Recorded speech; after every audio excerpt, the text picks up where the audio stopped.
व्यवसाय करताय, तुमच्याकडे GST नंबर आहे का?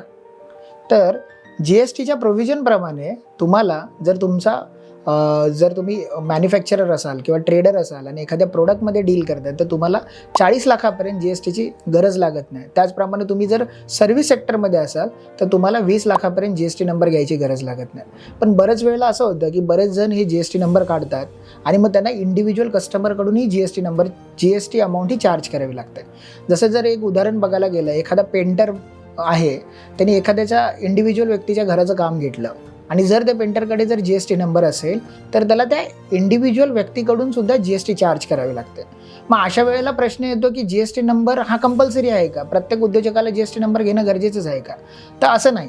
GSTच्या प्रोव्हिजनप्रमाणे स्मॉल बिझनेसमन जे आहेत, जे सर्व्हिस सेक्टरमध्ये आहेत, ज्यांचा टर्नओव्हर 20 लाखापेक्षा कमी आहे, अशांना GST कंपल्सरी नाही, इट इज अन ऑप्शनल. जर तुम्हाला हवा असेल, जर तुम्हाला एखादा तुमचा कस्टमर जर त्याची रिक्वायरमेंट असेल तर तुम्ही ती घेऊ शकता, अन्यथा तुम्हाला GST नंबर घ्यायची गरज नाही.